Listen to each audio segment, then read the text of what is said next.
Plan of Action, Digital Innovation, and Adaptable Learning for Optimized Growth. Hai guys, kembali lagi di 24 Digital Podcast bersama podcast kesayangan kalian, Ataya kalian. Kalian bisa panggil saya Ataya nih. Nah, ada yang tahu nggak nih, saat ini saya lagi di mana nih? Jadi saat ini saya lagi ada di Fakultas Kedokteran Universitas Hasanuddin yang katanya nih adalah salah satu fakultas terbaik di Indonesia nih. Oke, terus orang-orang yang cantik dan ganteng ini siapa? Jadi mereka adalah 9 mahasiswa terbaik dari Fakultas Kedokteran Universitas Hasanuddin. Nah, tanpa berlama-lama lagi nih, supaya kalian gak penasaran, kita kenalan yuk dengan mereka. Halo semuanya, halo teman-teman. Jadi kenalin, nama aku Muhammad Ring Fayas, bisa dipanggil Faik. Saat ini saya sedang menempuh pendidikan di Fakultas Kedokteran Universitas Hasanuddin sebagai mahasiswa angkatan 2024.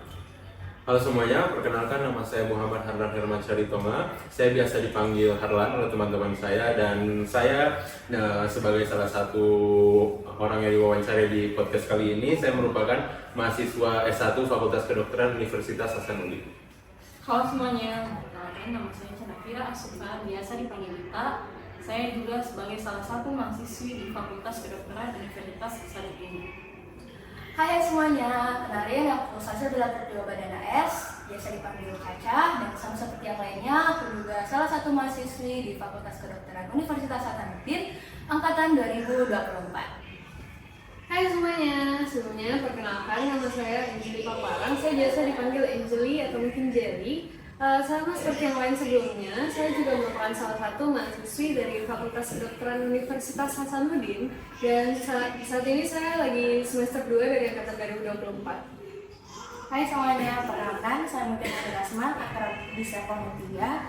Saya juga sama seperti mereka, saya merupakan salah satu mahasiswi dari Fakultas Kedokteran Universitas Hasanuddin dan merupakan angkatan 2024. Halo semuanya, perkenalkan aku Aurelia Besali, biasa dipanggil Aurel. Aku juga sama seperti yang lainnya tadi, aku adalah mahasiswi semester 2 Universitas Hasanuddin, pendidikan dokter umum, angkatan 2024. Halo semuanya, kenalin, aku Anissa Cari Bibi Putri Adita, biasa dipanggil Arin. Sama seperti yang lainnya, saya juga salah satu mahasiswi Fakultas Kedokteran Universitas Hasanuddin. Dan halo semuanya, perkenalkan nama saya Patricia Lindy Sandra, biasa dipanggil Lindy. Sama seperti yang lainnya, saya juga merupakan salah satu mahasiswi S1 dari Fakultas Kedokteran Universitas Hasanuddin. Wih, halo, salam kenal semuanya. Dari cara mereka berbicara sudah kentara ya bahwa mereka itu mahasiswa terbaik nih di FK Unhas. Oke, jadi di episode ke-26-24 Digital ini kita akan berbicara tentang beradaptasi, berkembang, dan berinovasi khususnya di lingkup kedokteran nih. Oke, relevansinya apa sih dengan tema di awal tadi? Yaitu Plan of Action, Digital Innovation, and Adaptable Learning for Optimized Growth. Jadi, seperti yang kita tahu, saat ini tuh kita sedang memasuki era digitalisasi. Semua sektor-sektor kehidupan mulai dirambah oleh perkembangan teknologi. Apalagi saat ini, perkembangan teknologi itu lagi berkembang dengan pesat-pesatnya. Contoh itu ada banyak sekali seperti AI dan lain-lain. Nah, jadi kita butuh nih, bagaimana sih cara untuk bisa beradaptasi dengan digitalisasi ini? Nah, kebetulan karena saat ini saya sedang berada di FK Unhas, kita bakal tanya nih pendapat-pendapat dari 9 mahasiswa terbaik Fakultas Kedokteran Universitas Hasanuddin. Oke, sebelum itu saya izin recall kembali nama-nama kalian, Torik, Harlan, Dita, Caca, siapa ya? Angeli, Mutia, Aurel, Arin, dan Windy. Oke, kita mulai ya. Pertama, saya mau tanya nih, menurut kalian bagaimana perkembangan teknologi secara umum dulu nih saat ini, dan bagaimana transformasi digital itu mengubah cara kita untuk belajar? Saya mau tanya supaya Caca. Oke, jadi tadi bagaimana transformasi dan perkembangan teknologi yang ada saat ini. Jadi untuk membahas hal itu ada 2 kata kunci yang harus kita tahu terlebih dahulu, bahwa kalau saat ini kita itu sudah ada di era revolusi industri 5.0 dan era society 5.0. Nah, apa sih kedua kata kunci ini? Kalau revolusi 4.0 itu adalah era di mana teknologi sudah memainkan peran yang sangat penting dalam hal perkembangan di dunia industri. Seperti contohnya bagaimana teknologi seperti AI, Internet of Things, Big Data, dan Cloud Computing itu mengotomatisasi pekerjaan-pekerjaan yang ada. Bagaimana maksudnya otomatisasi itu? Jadi otomatisasi adalah bagaimana pekerjaan-pekerjaan yang tadinya dikerjakan oleh manusia kini sudah bisa dilakukan oleh mesin. Dan teman-teman pasti udah sadarin nggak sih kalau sekarang itu bukan cuma mesin yang bisa mengerjakan pekerjaan-pekerjaan itu, tapi ada juga teknologi-teknologi lainnya, seperti contohnya kayak tadi AI. AI itu kan bagaimana mesin dapat belajar dan berpikir seperti manusia. Dan AI sekarang banyak banget dipakai di perusahaan-perusahaan industri seperti untuk menganalisis data dan bahkan membantu dalam segi produksi. Nah, selanjutnya ada yang namanya Society 5.0. Kalau tadi revolusi industri 4.0 itu dia lebih berfokus di industri dan otomatisasi, kalau Society 5.0 fokusnya itu bagaimana teknologi bisa memainkan peran dalam kehidupan sehari-hari manusia dan memberikan manfaat pada aktivitas sehari-hari manusia. Seperti contohnya tadi, teknologi-teknologi yang sudah disebutkan sebelumnya, seperti ada AI, IoT atau Internet of Things, Big Data dan Cloud Computing. Bagaimana teknologi-teknologi canggih ini bisa membantu sektor-sektor kehidupan seperti misalnya bidang pendidikan yang sesuai dengan tema kita hari ini ya, bidang pendidikan atau bidang kesehatan dan juga bidang lingkungan. Nah, perkembangan teknologi ini pastinya kita sudah rasakan ya, kalau memang menurut teman-teman membantu nggak nih perkembangan teknologi? Membantu kan? Iya. Jadi memang perkembangan teknologi itu meningkatkan efisiensi dan sangat membantu kehidupan kita. Tapi ada tantangannya juga nih di tengah-tengah perkembangan teknologi itu, karena adanya otomatisasi, jadinya lapangan pekerjaan semakin kecil karena pekerjaan-pekerjaan yang tadinya dikerjakan oleh manusia kini bisa digantikan oleh mesin dan AI atau teknologi-teknologi lainnya. Maka dari itu, kita sebagai sumber daya manusia harus memiliki skill yang lebih adaptif dengan perkembangan teknologi ini, seperti skill-skill critical thinking, bagaimana kreativitas dan problem solving. Pokoknya skill-skill yang sekiranya tidak bisa dimiliki oleh kecanggihan-kecanggihan teknologi seperti AI. Jadi walaupun AI itu juga bisa belajar dan berpikir kayak kita, tapi AI itu nggak punya empati dan kemampuan seperti berpikir kritis yang sangat mendalam, itu pastinya akan terbatas pada AI. Maka dari itu, kita sebagai generasi muda harus membekali diri kita dengan skill-skill seperti itu agar kita tidak dikalah sama teknologi.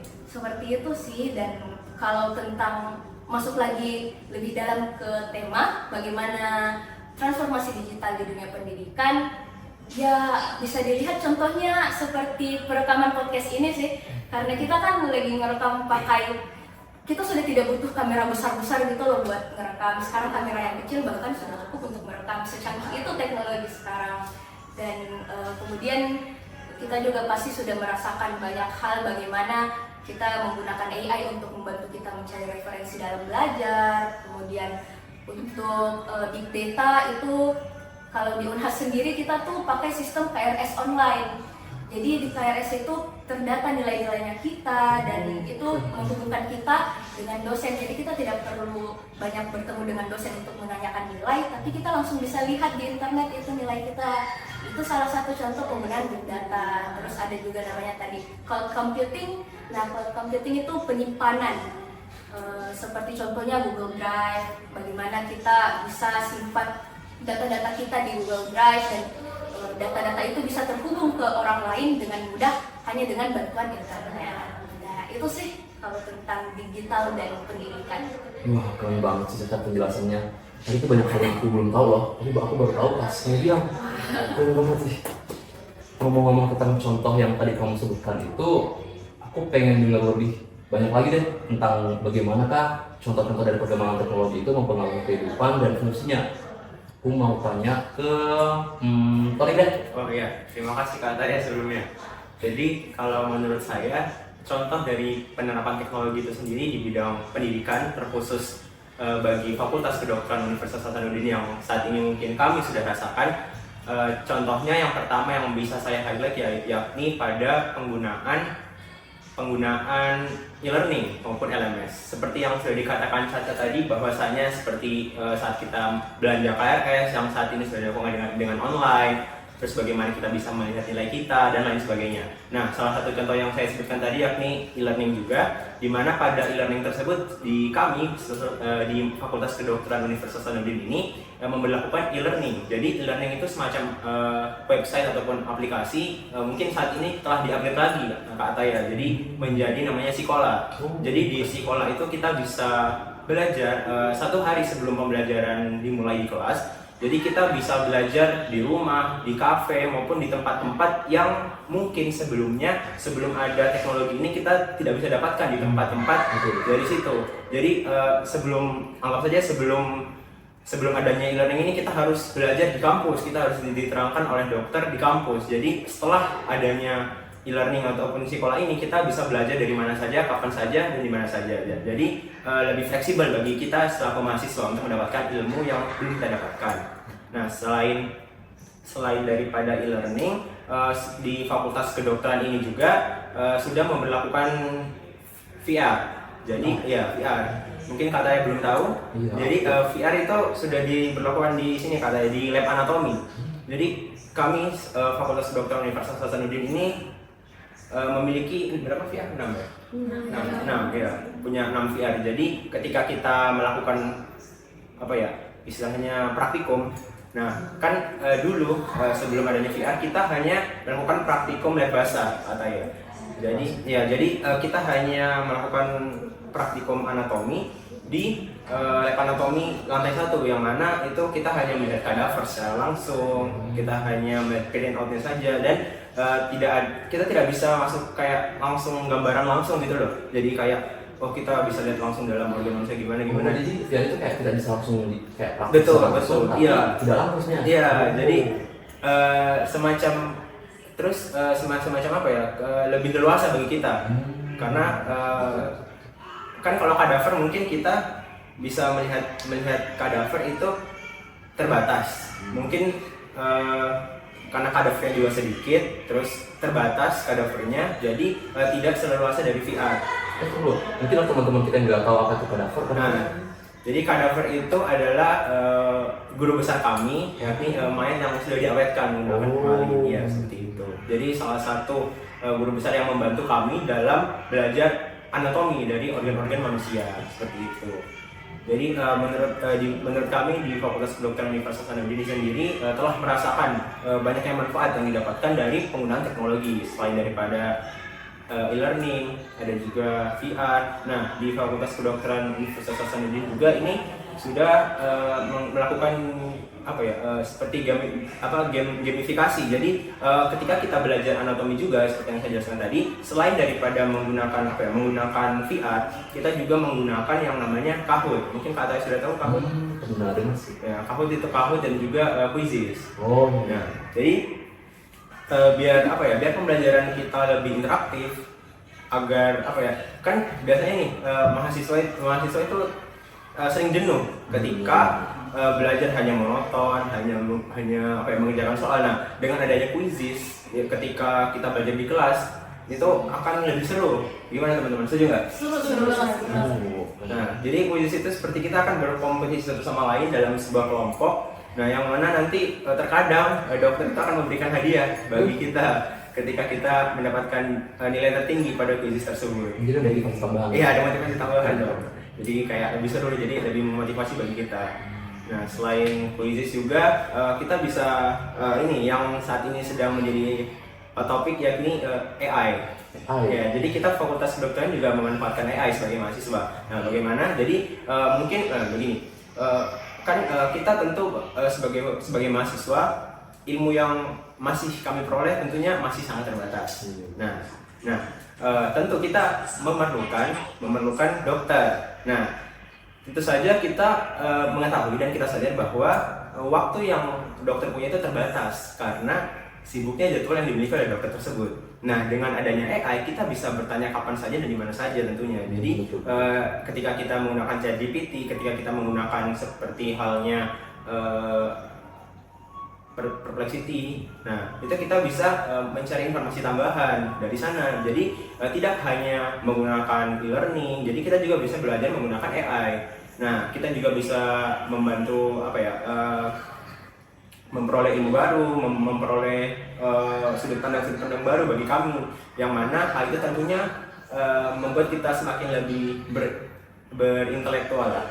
Sejatinya seperti itu. Jadi mungkin yang dapat saya simpulkan bahwasanya kami selaku mahasiswa kedokteran mahasiswa di Fakultas Kedokteran Universitas Hasanuddin tentu sangat menyadari betapa pentingnya penggunaan teknologi di bidang pendidikan, terkhusus di perkuliahan yang sudah kami jalankan, karena selain daripada teknologi ini membantu, teknologi ini juga memberikan kami seperti sudut pandang baru, seperti ilmu baru yang tidak bisa kita dapatkan sebelumnya. Seperti saat dulu kita tidak bisa mengakses teknologi, kita hanya belajar langsung di tempat itu. Nah, saat ini kita bisa belajar dari rumah, di mana saja dan kapan saja. Mungkin seperti itu kata ya kalau dari saya. Keren banget, Torik. Padahal baru 2 orang yang bicara, tapi informasi yang saya peroleh itu sudah kayak belajar 2 hari nih. Bisa insecure di sini. Ngomong-ngomong tentang AI nih, kan dan penggunaan perkembangan teknologi, pastinya nih pasti ada tantangan-tantangan dalam pembelajaran digital, dan tentu ada dampak-dampak negatifnya nih. Boleh nggak nih saya tahu apa saja tantangan-tantangan dalam pembelajaran digital dan dampaknya yang pernah kalian rasakan? Aku mau tanya ke Angel ada. Kalau dari tantangan digitalisasi sama dampak negatif, kalau dari aku pribadi sendiri, tantangannya tuh lumayan banyak sih, karena keuntungan yang kita peroleh dari digitalisasi kan itu juga banyak tadi, udah dipaparin sama Torik juga udah banyak kan. Tapi tantangannya itu yang paling berdampak, kalau menurut aku sendiri tuh rasa malas ya, karena dari digitalisasi tuh semuanya berasa kayak lebih mudah aja gitu, dapat informasi lebih gampang, pembelajaran lebih gampang, materi-materi juga lebih gampang, kerja tugas juga lebih gampang, ya enggak? Terus gara-gara itu tuh biasa kalau misalnya ada tugas nih jam 12 malam kan, kita udah sibuk belajar buat ujian, sibuk berorganisasi, bergaul dan lain sebagainya. Pas udah mau deket deadline tuh rasanya kayak pengen, aduh, gue belum kerjain tugas nih, apa gue GPT aja ya, gue Perplexity aja ya. Jadi kayak gitu sih. Mungkin kalau tantangan itu dari dalam diri sendiri. Terus mungkin kalau dampak negatifnya juga, kalau misalnya di dalam kelas kita kan pakai tab gitu buat belajar atau pakai iPad. Nah, kalau misalnya pakai kayak gitu kan ada tuh godaan setannya buat main game lah, buat buka Instagram lah.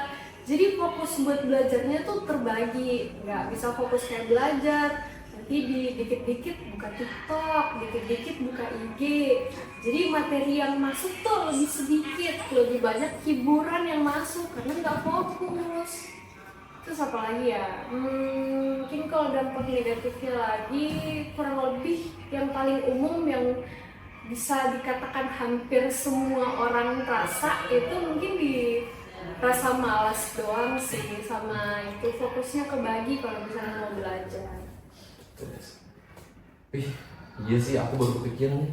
Soalnya ini karena aku lakuin sendiri loh. Tapi kan kalau ada masalah tentu ada solusi nggak? Setuju nggak? Nah, aku pengen dengar nih bagaimana solusi dari salah satu mahasiswa terbaik nih di FK Unhas. Gimana kalau yang menjawab itu Dita? Oke, boleh. Saya nih, strategi dalam pembelajaran, fleksibilitas dalam belajar. Kalau strategi itu, kalau bicara tentang strategi kayaknya banyak sekali. Jadi di sini saya akan menyebutkan beberapa saja. Yang pertama itu menggunakan program pembelajaran yang beragam. Nah, salah satunya itu dengan pembelajaran blended, mencampur pembelajaran daring dan pembelajaran luring. Selain itu juga ada pembelajaran kayak kita sekarang di FKUN di sini, yaitu pembelajaran active learning yang lebih banyak diskusi terus kelompok gitu kan. Ya. Yang selanjutnya itu ada pemanfaatan teknologi. Kan tadi dia masalahnya Angelina itu dalam teknologinya dia sering tidak sadar buka IG gitu kan. Ya. Fokus belajarnya. Jadi kalau strategi dari saya itu kita menggunakan teknologi dengan sebaik-baiknya dan bisa mendapatkan jawaban cepat dengan menggunakan AI atau chatbot. Terus yang ketiga itu fleksibilitas dalam jadwal belajar. Setiap orang kan punya ritme belajar yang berbeda-beda kan. Ada yang biasanya aktif di pagi hari, ada yang di malam hari. Jadi kita usahakan, misalnya kita aktif di pagi hari, kita usahakan di pagi hari itu kita mempelajari materi-materi yang ingin dipelajari, yang mungkin agak sulit untuk kita pahami di waktu-waktu lainnya. Terus yang keempat itu ada adaptasi dengan perubahan lingkungan. Jadi kita beradaptasi dengan lingkungan-lingkungan yang ada di sekitar kita saja. Jadi kita tidak hanya belajar di satu tempat, tapi kita juga belajar di tempat-tempat yang baru seperti perpustakaan, kafe, atau di tempat nyaman lainnya. Keren banget sih. Itu solutif banget sih kalau menurut gua. Yang lain setuju nggak nih? Setuju. Tadi saya dengar nih blended learning. Berarti itu kayak mencampur antara daring dan luring. Saya penasaran dengan itu. Tapi saya juga penasaran nih, perbedaan metode pembelajaran yang konvensional dan digital itu gimana sih? Dan bagaimana nih caranya untuk mengimplementasikan blended learning? Saya mau tanya ke Mutia deh. Oke, jadi kalau pembelajaran konvensional itu kita tuh pembelajarannya secara tatap muka, sedangkan kalau pembelajaran digital itu ya kita secara online, misalnya Zoom, kayak begitu. Sedangkan kalau blended learning itu kan gabungannya. Nah, jadi mereka itu masing-masing punya kelebihan dan kekurangan. Nah, kalau pembelajaran secara konvensional tatap muka itu kelebihannya itu kita bisa langsung berinteraksi langsung dengan teman-teman, bisa langsung tanya jawab langsung dengan dosen, antara dosen dan mahasiswa. Nah, namun kekurangannya itu kita itu terbatas antara waktu dan tempatnya. Mereka itu terikat antara waktu dan tempat. Nah, misalnya kan apalagi kita mahasiswa sebagai mahasiswa kedokteran kan semuanya sibuk, dokternya juga mereka semua punya kesibukan masing-masing. Jadi mereka membatasi waktu untuk mengajari kita. Sedangkan kalau pembelajaran secara digital itu kita kan online, jadi waktu dan tempatnya itu fleksibel, bisa di mana saja dan kapan saja. Seperti itu. Sedangkan kekurangannya itu seperti tadi yang dibilang teman-teman, itu kita bisa ke distract dengan hal-hal lain. Misalnya pada saat kita Zoom, terus tiba-tiba ada notif WA masuk di HP, terus biasanya itu kita tiba-tiba ke distract, terus lama-lama scroll TikTok. Kita tidak sadar, kita sudah tidak mendengarkan lagi penjelasan dari dosen kayak begitu. Sedangkan kalau implementasi dari blended learning itu kan gabungannya, misalnya nih, misalnya besok kita akan melakukan praktikum anatomi, terus otomatis malamnya atau satu hari lah sebelumnya kita pasti belajar. Kan di Fakultas Kedokteran di Unhas itu menyediakan namanya sekolah. Nah, kita bisa belajar lewat situ. Nah, kalau malamnya kita belajar lewat situ, terus besoknya kita sudah implementasikan di situ, kita bisa langsung praktikum, langsung ya seperti itulah. Keren banget sih. Ngomong-ngomong soal TikTok tadi bahas TikTok ya. Tadi malam tuh sebelum tidur aku buka TikTok, terus aku bahasnya yang namanya personalized learning. Tapi aku malas membaca dan malas cari tahu nih, itu apa sih? Ada yang tahu nggak? Aurel, oke ya. Terima kasih ya Kak Atta ya. Jadi personalized learning itu adalah cara belajar kita yang disesuaikan dengan kebutuhan dan kemampuan dari kita sendiri. Nah, kan biasanya pakai sistem tradisional kan, yang pakai satu ukuran untuk semua. Jadi kayak harus semua orang harus belajar dengan cara yang sama, harus belajar dengan materi yang sama.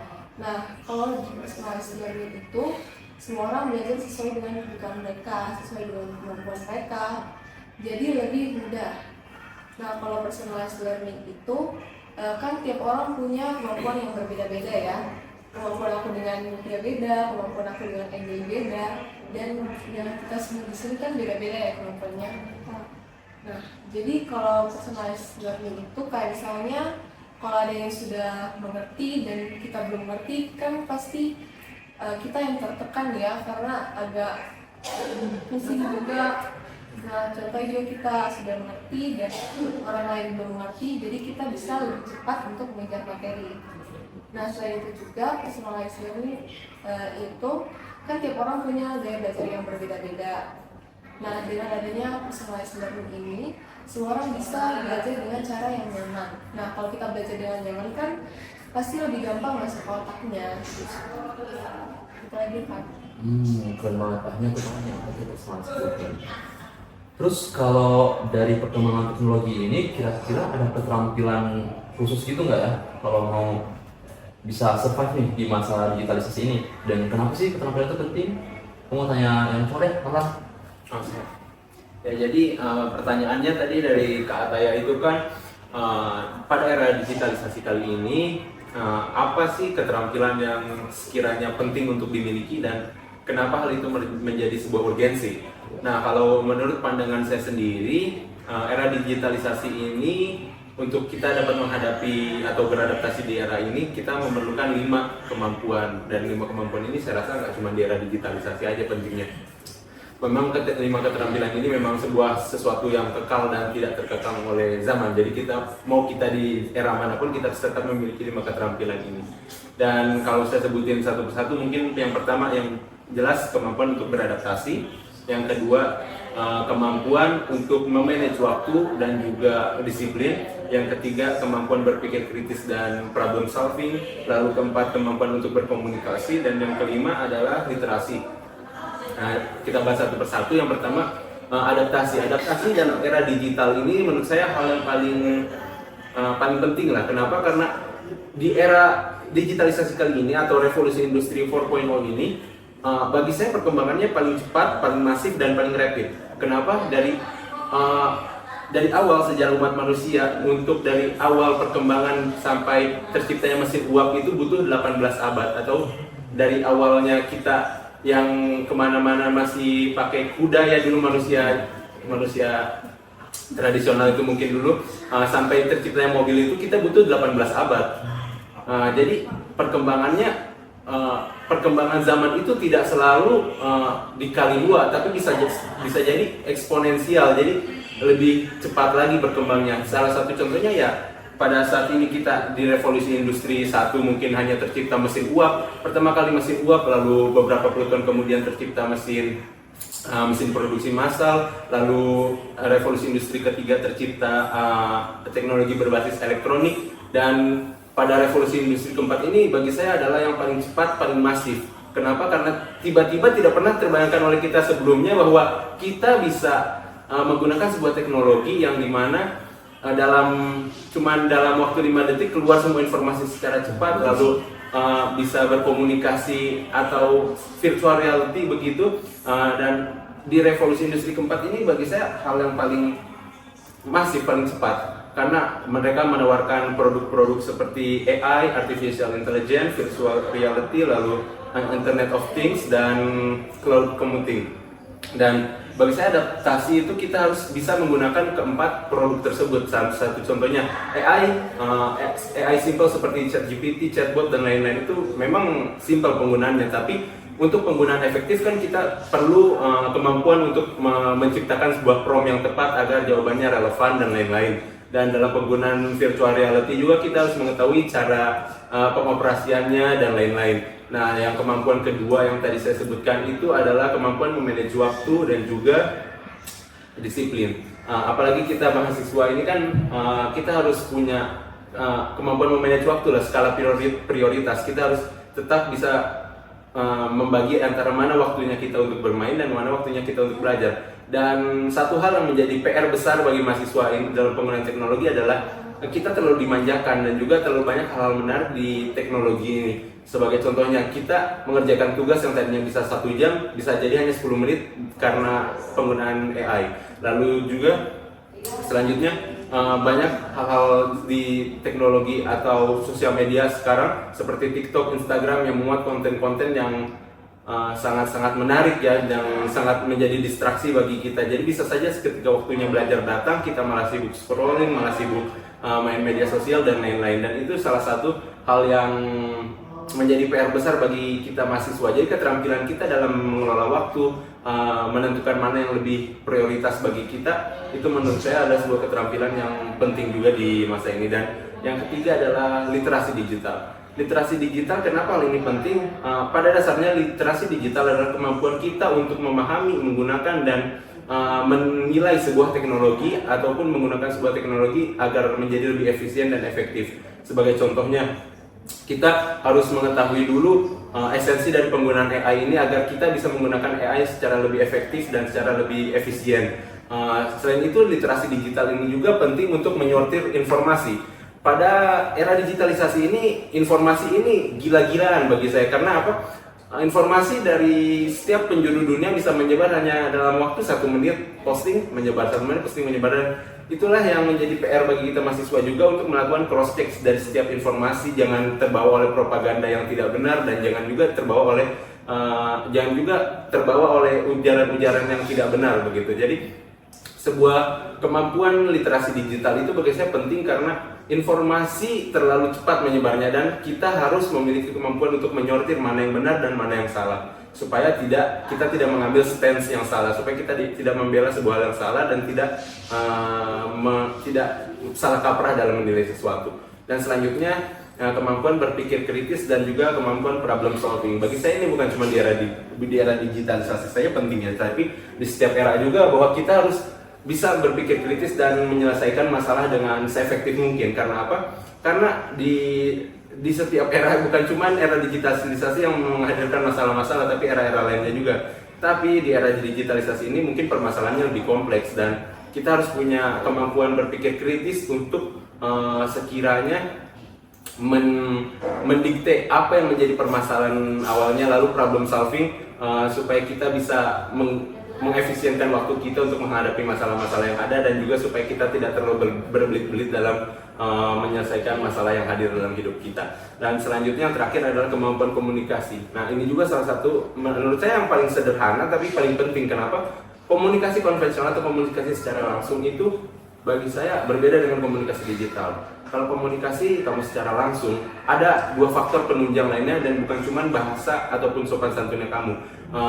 2 faktor lainnya adalah mimik wajah dan juga cara kita berbicara. Jadi kita bisa kelihatan sopan kalau kita bicara sambil senyum, bicara lemah lembut, tapi itu berbeda dengan teks digital. Kalau kita emailing, kalau kita ngechat, kalau kita membuat sebuah caption di media sosial, itu hanyalah sebuah sesuatu yang bisa dibaca tanpa didengar, tanpa bisa dilihat juga. Jadi tidak kelihatan bahwa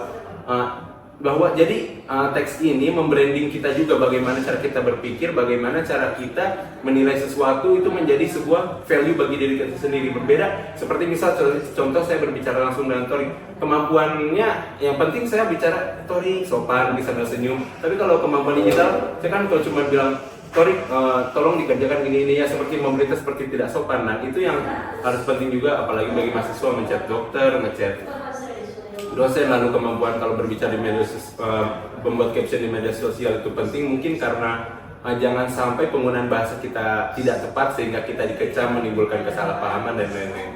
Lalu selanjutnya dalam kemampuan emailing atau membuat sebuah informasi juga mungkin nanti ke depannya harus menggunakan bahasa yang lebih baik lagi, karena hal tersebut kita tidak bisa dengar, kita tidak bisa lihat, kita hanya bisa baca. Jadi dalam penulisan kita harus dengan lebih baik lagi. Mungkin hanya itu sih kalau menurut saya. Keren banget sih. Iya, aku juga setuju sih sama yang tadi Ahmad bilang itu. Nah, berarti zaman ini tuh inovasi tuh lagi berkembangnya ya.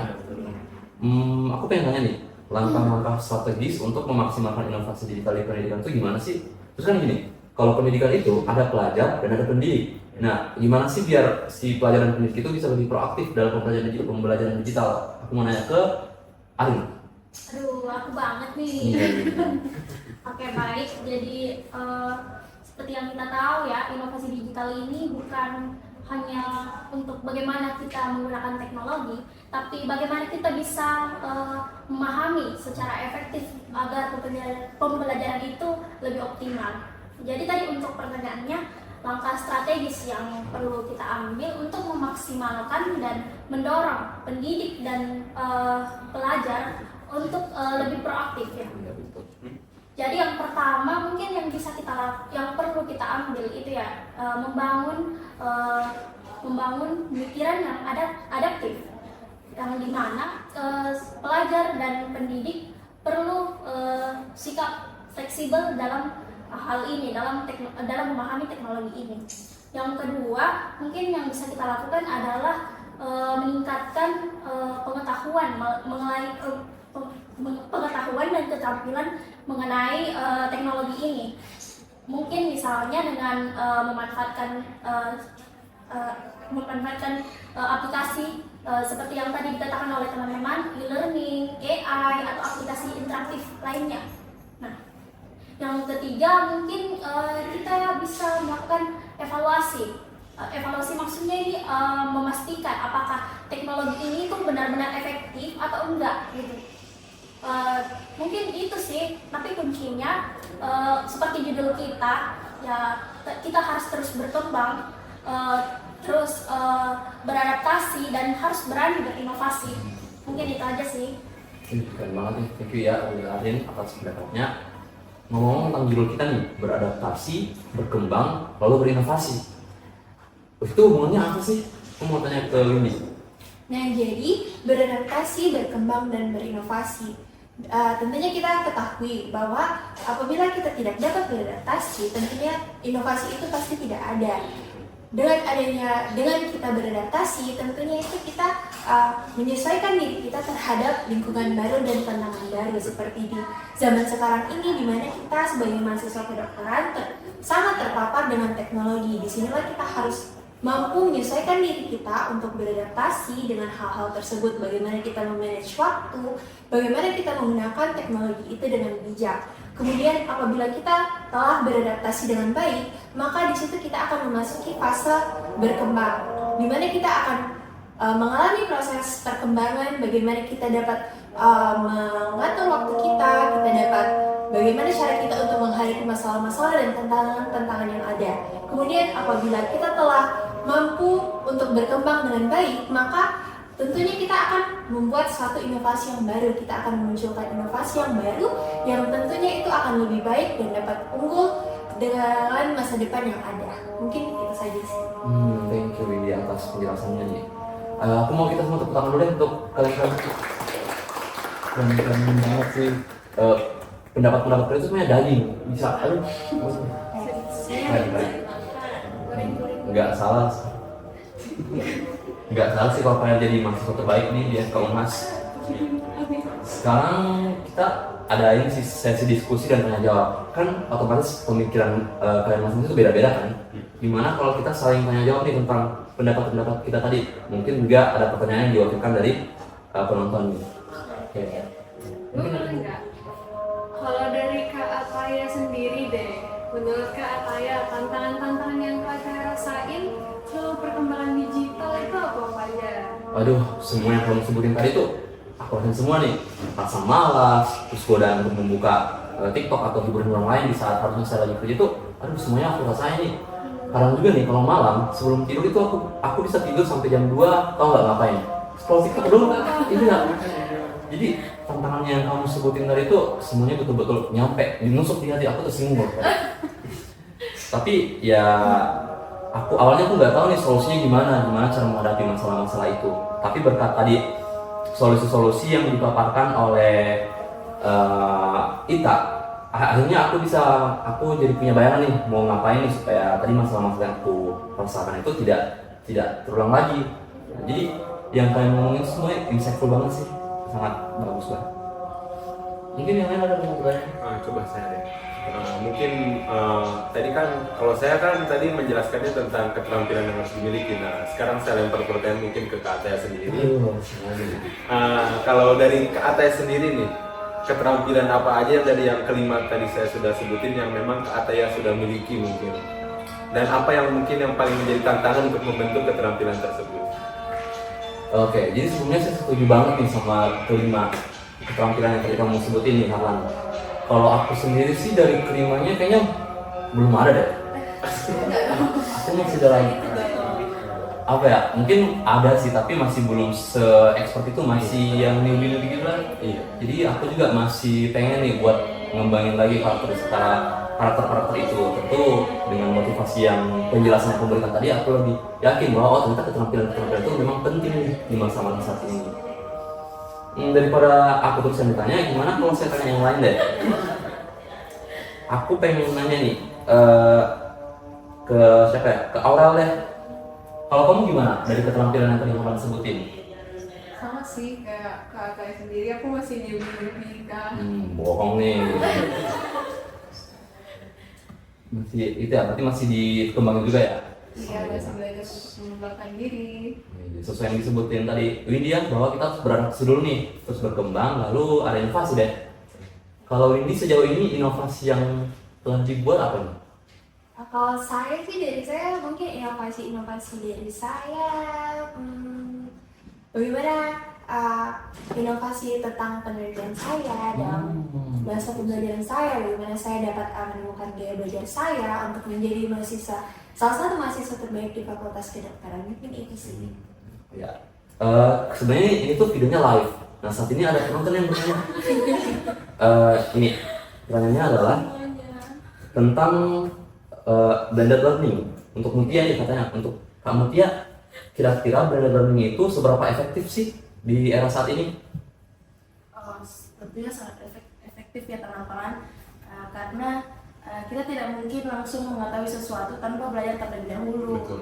Nah makanya kan seperti contoh tadi yang saya sebutkan, kalau mempraktikumkan otomatis kita harus belajar sebelumnya, minimal lah dasar-dasarnya dulu, supaya pas praktikumnya nanti kita sudah bisa mengimplementasikannya, sudah bisa langsung praktik langsung, ya seperti itu.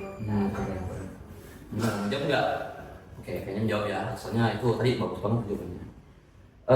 Nggak terasa nih sudah 42 menit kita berkenalan sama. Iya, aduh, katanya batasnya 40 menit loh. Tapi iya, saking serunya kita saling bertukar pendapat. Apalagi hostnya Kak Atayu ya. Sebenarnya masih pengen jauh lebih lama nih bicara sama kalian, tapi ya gimana lagi dibatasi waktu kan ya. Apalagi aku harus kembali lagi nih ke Jakarta. Aduh, akan rindu nih dengan FK Unhas. Sering-sering main kita. Oh iya, syukur. Oke deh, aku pengen ngucapin terima kasih nih kepada kalian terus sudah meluangkan waktunya untuk Udah diundang. Iya. Tapi sebelum itu saya mau rangkum dulu nih pendapat-pendapat dari mereka semua. Jadi seperti kita tahu bahwa sekarang ini perkembangan teknologi itu sangat berkembang pesat. Contohnya itu ada e-learning, VR, ada gamifikasi, ada AI. Nah terus tantangan-tantangannya juga ada banyak nih. Contohnya rasa malas atau godaan untuk membuka hal-hal lain yang tidak penting. Nah tapi di balik masalah tentu ada solusi juga nih. Ya contohnya itu tadi seperti yang diucapkan mereka, gunakan teknologi sebaik-baiknya, tingkatkan fleksibilitas dengan mengetahui diri sendiri. Kemudian kita juga harus menyesuaikan diri nih dengan perkembangan teknologi saat ini. Contohnya itu adalah blended learning atau mencampur antara metode pembelajaran konvensional dan digital. Kemudian personalized learning dan juga berbagai macam perkembangan teknologi lainnya. Nah di masa ini kita juga perlu nih untuk mengembangkan keterampilan-keterampilan penting. Contohnya itu yang disebutin Harlan tadi, ada keterampilan komunikasi, berpikir kritis, dan lain-lain. Nah, terus kita juga harus lebih proaktif antara pelajar dan pendidik. Itu sekarang itu pembelajaran itu dua arah, jadi nggak boleh nih cuma guru yang menerangkan ke siswa. Jadi pelajar dan pengajar itu harus saling berinteraksi, saling komunikasi dua arah lah gitu. Betul. Ya, itu kan sesuai judul kita pagi ini juga itu kita beradaptasi, lalu berkembang, lalu berinovasi seperti yang dijelaskan Windy tadi. Nah, gimana nih informasi-informasi ilmu-ilmu yang kalian peroleh dari 9 mahasiswa terbaik ini? Keren nggak ya? Keren kan? Oke, sebentar kita tepuk tangan ya untuk mereka. Dengan saya membacakan rangkuman artinya kita sudah mau berpisah nih. Iya, aduh, aku juga pengen lagi tapi ya mau gimana, tiket pesawat saya udah dekat juga nih. Oke deh, aku mau mengucapkan terima kasih ya. Kita ucapin dulu nih, kita bilang bye-bye lah ke penonton ya. Oke, jadi episode 26 kali ini saya tutup. 1, 2, 3. Bye. Bonus klip. Tapi ini record kan nih kira-kira. Amin. Aku yang masuk itu dari tadi. Alhamdulillah.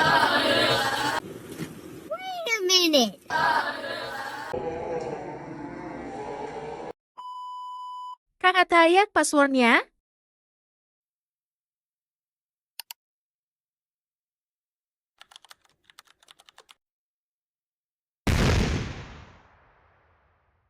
Keren banget sih penjelasannya. Keren banget Pak Riki. Keren banget. Kalian layak buat bahagia dan merayakan hal-hal Keren kecil. banget. Keren banget. Oke? Keren banget. Keren banget sih. Ini keren nggak? Keren Dengan kan? hal-hal kecil, syukuri hal-hal kecil teman-teman ya, oke? Oke? Karena di hidup ini teman-teman ya, hal-hal kecil pun harus kita selebrasi guys, oke? Kak Ataya buru-buru. Balik ke Jakarta. Dibatasi waktu kan ya. Iya. Apalagi aku harus kembali lagi nih ke Jakarta.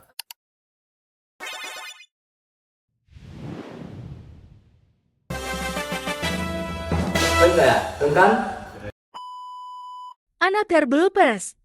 Aja dulu ya.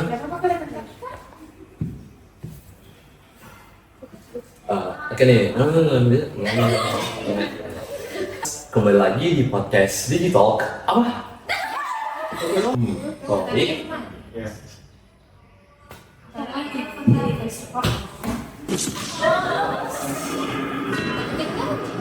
Sabar, sabar.